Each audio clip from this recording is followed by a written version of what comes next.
Welcome back, everybody. We are excited and thrilled and a little on edge to hear a story today from Michael Samerdyke.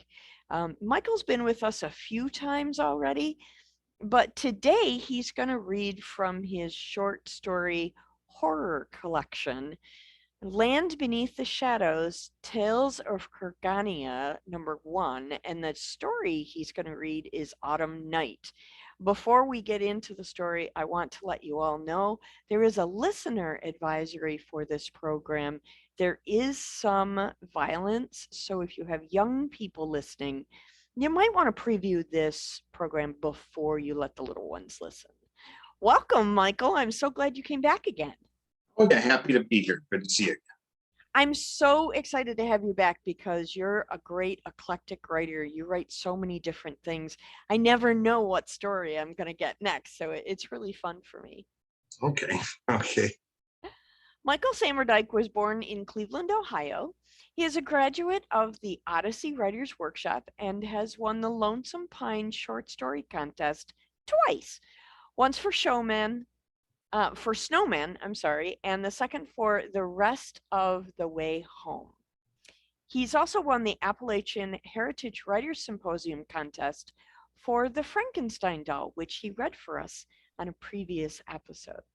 He currently lives and writes in southwestern Virginia.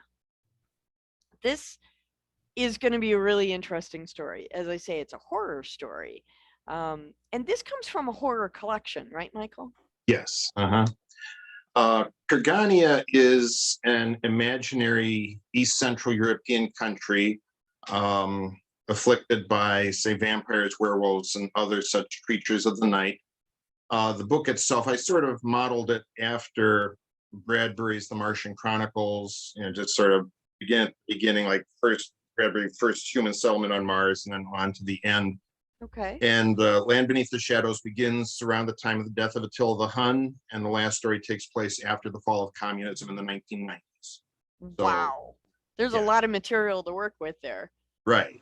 So this story gives you a handle on Kurgania in general, and then book 2, Lost Shadows, and book 3, Shadows of Forgotten Ancestors, approaches that from different angles. Awesome. I'm really intrigued to hear this story. Horror normally isn't my thing, but every once in a while I find one that really catches me. So I'm really interested to hear your story today. And you'll be reading Autumn Night, correct? Yes. Excellent. When you are ready, sir, please take the microphone and read aloud. Each story in the book has sort of 2 introductions. One is by Anna Vlasko, who is a Kurganian vampire herself. And then the other is by John Budzik, who is an American scholar of Kurganian history. Okay. The Habsburgs now ruled Kurgania, and to sweeten their iron fist, they let the aristocrats wield an iron fist over the people. They bound the people to the land and carried off the produce of their labor. Ruled with brutality, the people became brutal, their horizons narrowing. And around the people, as always, lurk the curses. Curse of Galgarin and the curse of Ajur, curse of the Medgravians, waiting to ensnare any who stepped away from the well-worn path the others trod. Anna Vlasko. And then Budzik's introduction. After the Peace of Westphalia, 1648 concluded the 30 Years' War. Kurgania was firmly in the grip of the Habsburgs. The aristocrats made the best of this situation and cooperated with the ruling dynasty in Vienna, responded by not making life difficult for the aristocrats. From the book On the Land Beneath Our Ken by John Budzik. The story, Autumn Night. The setting sun turned the western sky a rich shade of red as the 2 men chopped the tree the storm had blown across the Count's road. The Count came by in his coach and could not pass. It would not be good for the village. Pasha Dravik, the headman, had sent Stepan and Ivan to clear the road. Stepan wiped sweat from his brow and looked at the sky. Soon it will be night. Just as it was the night before and the night before that, Ivan said, bringing his axe down into the fallen tree. Are you going to work or talk? Look at it. Stepan swept his arm at the horizon. Have you ever seen a sky so red? It's the color of blood. Nothing's been right since that redhead came to our village. Ivan pulled his axe free and raised it for the next blow. I'll look at tomorrow's sunset, he said, when there's not so much work to do. Stepan crossed himself as he looked at the sky. Blood, it can mean no good. An owl shrieked and flew through the clearing, vanishing as Stepan blinked. Frightened, he raised his axe as if to defend himself, then turned and chopped the tree. No sooner had the chopping faded than a tall, black-bearded man walked up the path from the village as the sky turned purple. Misha? Stepan asked, trying to recognize the man through the gathering twilight. Why do you go to the woods so late? Misha Turpek smiled, revealing bright teeth. His right hand settled on the dagger in his belt. His eyes regarded the two without warmth. What have I in my hut since Varvara died? There is none to say that I may not walk at night. Ivan put his hand on Stepan's shoulder. The woods are full of danger, Ivan said. Take care as you walk. You take care in the village, Misha said. He nodded at them and walked on into the darkness. Two woodcutters watched him go. After they could see him no more, Ivan slapped Stepan's shoulder. Fool, you know where he goes, to the Vishaya. Why else would a man walk in the woods at night? Stepan crossed himself. She is evil. She lies with the devil. She lies with Misha and any other vagabond who comes through these woods. Ivan shoved Stepan. You listen to the old women too much. Ivan shouldered his axe and started back to the village. Stepan soon caught up to him. He has changed, Stepan said. He is bitter. Ivan grunted. He and Misha Turpek had both desired the blonde Varvara, and one day they had come to blows. Misha had flattened Ivan's nose and won Varvara's heart that day. And this year, when a summer fever claimed Varvara, while Misha worked on the Count's bridge, part of Ivan could not mourn her death. Ivan spat. Misha Turpek was always bitter, he said. He and the Vishaya deserve each other. From the darkness of the woods, the owl called as the two men hurried down the road to the huts of their village. Misha walked deeper into the woods. Moonlight trickled through the branches as he followed the familiar path to the Vishaya. He remembered the feel of Varvara's kisses and tears against his face as he left at the end of the spring to join the Count's Rabota, to repair the bridge and roads on the nobleman's estate. This spring, it was rightfully the turn of Grigor, Misha's brother, to go and toil for the Count. But the previous fall, he had married Anya, a red-headed orphan from another part of the Count's estates, and so he begged Misha to go instead. Grigor promised to go on the Rabota for the next 2 years and to give Misha a rooster and hen on his return. Misha had refused to go, and Grigor became angry, declaring that they were brothers no longer. This moved Varvara to tears, and she said that brothers should stay brothers and urged Misha to go. Misha scowled at the moonlight and spat at a tree. In the summer's heat, he had hewn stones for the Count's bridge and battered dirt flat for the road. And when he walked back to his village in August, when the Rabota ended, they showed him Varvara's grave. Grigor had not met him then. Instead, gray-headed Sasha Dravik took Misha to the grave and assured him that the priest had been sent for in time. That night had been the first that Misha had gone into the woods at night, looking for the Vishaya. He tripped in the darkness and fell across tree roots, and he had never found her. Still, he went back the next night and the next. During the daylight hours, when Grigor and Anya walked around the village smiling at all, Misha kept silent and swore in his heart that he would find the Vishaya. Misha scraped a bug off his cheek. Truth be told, he no longer remembered Varvara's face. Each time he closed his eyes at night trying to remember his lost happiness, it was Anya who danced before him, her red hair spilling about like wine and her green eyes mocking his loss. Then, one night, as he stumbled through the trees, clouds parted and the moonlight shone. Before him stood the Vishaya. A favor for a favor, she had whispered. He had lain with her then and told her what he saw. Now, Misha stood still and squinted into the moonlight. Ahead of him, as the Vishaya had promised, a wolfskin lay across a tree stump. As he looked at the hide that awaited his touch, the urge to go back to his hut rose within him. Varvara's voice seemed to speak in the wind that shook the branches over his head. People died, and Grigor did not cause her fever, she ordered. Brothers should remain brothers. Had he spoken those words? Misha blinked and looked around. Perhaps he should go back and forget the Vishaya and her promises. Still, his gaze returned to the wolfskin, so pale in the moonlight, as it lay before him, awaiting his touch. It looked so ordinary, draped over the stone. Surely it could not do what the Vishaya had promised. It was only a hide, like many he had handled before. Misha's mouth went dry. What he had asked the Vishaya for, he had never seen in his life. Never had he heard of such a thing outside the talk of the grandmas. The hide could not have the power the Vishaya had promised. As a cloud passed over the moon, Misha remembered that Ivan and Stepan had seen him go into the woods. They would tell Grigor, and Grigor would tell the priest. Perhaps not at once, but the next time they had a quarrel, or if Misha ever sought a new wife or insisted that Grigor go to the Rabota as promised, then his brother would mention that Misha had visited the Vishaya to the priest and make Misha's life hard. He stepped closer to the skin.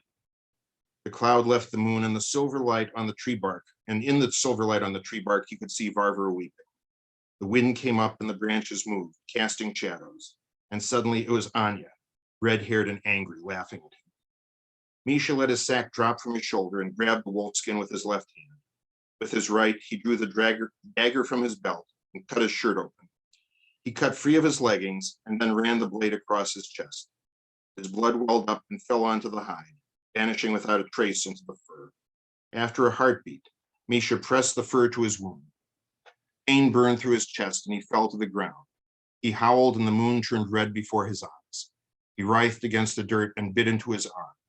With his teeth, he pulled his human skin away, hating the sight and smell of it. Drawn by his blood, the wolf fur enclosed him, easing his pain. Misha shredded the skin on his other arm, maddened by the scent and taste of human blood. Fur covered his body, and he looked up at the moon and howled. Let them know he was coming. Let them know and fear. Ivan and Stepan walked up to the small cluster of huts. Sasha Dravik waited for them, holding a torch. Is the road clear? Ivan scowled at Stepan before turning to the head. The sun set before we could finish. Misha Turpak went into the woods, Stepan said. He must be seeing the Vishaya. Sasha Dravik sighed and stroked his beard. It is a matter between brothers. Grigor Turpak may talk a Turk into eating pork, but he is a fool. He must face the storm that he called. We must warn him at least, Ivan said. Sasha looked up at the dark trees and hills that lay beyond the hamlet. He closed his eyes and listened to the twilight for a moment before looking at Ivan. You are right, we must warn him, but it is his storm. It is between brothers. He nodded at Ivan. Ivan met Sasha's gaze with silence. Without a word, the three strolled to a hut near the other end of the hamlet and knocked at its door. A young red-headed woman opened it and motioned for them to enter. Sasha and Ivan walked into Grigor at once. Stepan remained at the doorstep and watched Anya. Grigor stood up and ran his left hand through his thick black hair. He smiled warmly at his guests. Friends, I did not expect you at this hour. You need another man to clear the road? He gripped his right shoulder. I fell and injured myself this morning. I would be too weak. Tell him, Sasha said to Ivan. Brother has gone into the woods to see the Vishaya. He walked past Stepan and me. He didn't care if we saw him or not. The smile of welcome faded from Grigor's face. What shall we do? This is between you and your brother, Sasha said. He shook his head. You deserved a warning, but no more. Grigor seized the headman's arm. Stay with me. Together we can slay him. A distant howl rose in the night. I will protect my wife, Sasha said, pulling his arm free. I will share my winter wheat, Grigor said. I'll give you each 2 hens. To the devil with you and your brother, Stepan said. How will my sons work the land when I'm dead?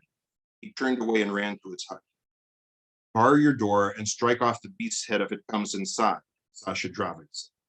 The headman walked out and Ivan followed. Anya moved to close the door, but Grigor pushed her aside and hurried out into the darkness. He grabbed Ivan's shoulders. You hate my brother. He smashed your nose. Help me tonight with your axe. We can kill him, you and I, and he'll never trouble us again. Ivan swung around and Grigor lost his footing. He stumbled over his feet and landed in the dirt. Ivan looked down at Grigor and ran his fingers over his cracked nose. I will help you, he said. The head of my axe will kill your brother.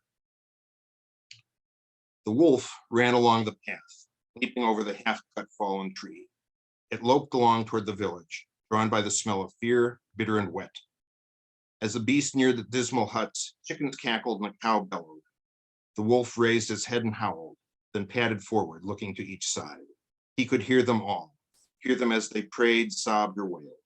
Above the sounds of their terror came the stench of his brother, scent of boasts and old lies. It came to him and led him on to one hut. Anya fed 2 branches into the fire before looking back at Grigor and Ivan. Grigor paced and held a sickle. The sight of the blade flashing in the firelight made Anya shiver and remember her father's death. He had gotten careless and made a gash in his leg. There had been no marriageable men in her village then, so the priest had brought her along the trail to this hamlet. Something growled outside, and her heart rose in her throat. She saw how Grigor looked at Ivan and knew that her husband could not kill such a creature as that which walked outside. Grigor had shunned his brother when Varvara had died, and now his luck was no more. "We shall slay him, you and I," Grigor said to Ivan, "and then we'll be rid of him." Ivan simply raised his axe and looked to the door. Pale wood shuddered as the wolf threw itself against it. Grigor lifted his sickle and yelled a curse as the wood splintered under the wolf's second assault. It was the largest wolf Anya had ever seen. Its wet jaws snarled at Grigor, who swung his sickle and cut through an ear before the wolf's teeth closed on his right arm.